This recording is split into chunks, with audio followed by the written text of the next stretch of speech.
পুজোর অষ্টমীর কিন্তু একদমই বেশি দেরি নেই। অষ্টমীতে অনেকেই নিরামিষ খান আর লুচি খান। বাঙালিরা লুচি খেলে আলুর দম খাবেই, তাই এই বছর অবশ্যই এই বাসন্তী আলুর দম লুচির সঙ্গে করে খান। দুর্দান্ত লাগে এর স্বাদ, একদম ভিন্ন স্বাদের আলুর দম একটা আজকে আপনাদের বানিয়ে দেখাবো। লুচি, রুটি, পরোটা, পোলাও, ফ্রাইড রাইস সব কিছুর সঙ্গে দুর্দান্ত লাগবে। তাই এই বছর অষ্টমীতে অবশ্যই বানিয়ে খান এই বাসন্তী আলুর দম। পুরো ভিডিওটা দেখবেন, স্কিপ করবেন না। ভালো লাগলে লাইক, কমেন্ট, শেয়ার করে দেবেন। প্রথমে আলুগুলোকে আলুর দমে যেরকম দিয়ে আমরা সেইভাবে নুন দিয়ে সেদ্ধ করে নিয়েছি। 90% সেদ্ধ করে পুরোপুরি জলটা ঝরিয়ে নিয়েছি।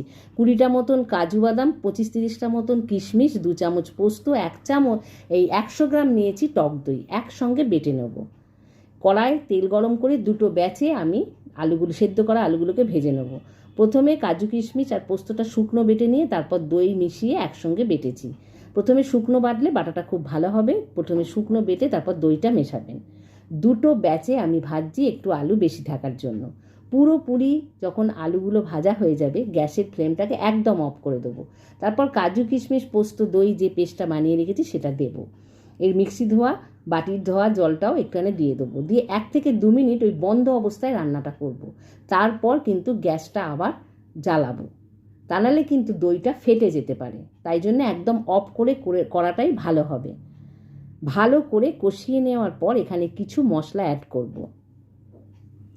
1 চামচ ধনের গুঁড়ো, পরিমাণ মতো নুন, 1 চামচ ঝাল লঙ্কার গুঁড়ো আর 1 চামচ দিয়েছি হলুদ গুঁড়ো।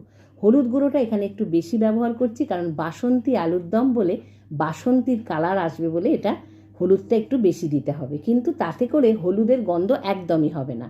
অনেকক্ষণ ধরে কষালে হলুদের গন্ধ চলে যাবে। দেখুন মশলাটা কেমন কড়ার গা থেকে ছেড়ে গেছে।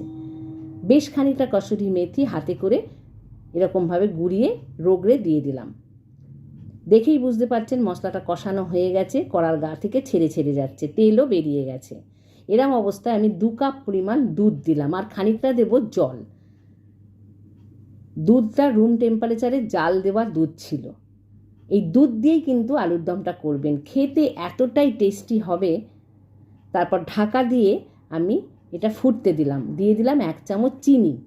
ভালো করে ফুটে উঠলে ভেজে রাখা আলুগুলো এর মধ্যে অ্যাড করে দেবো। দিয়ে 5 থেকে 7 মিনিট গ্যাসের ফ্লেমটাকে একদম লোতে রেখে রান্নাটা করে নেব।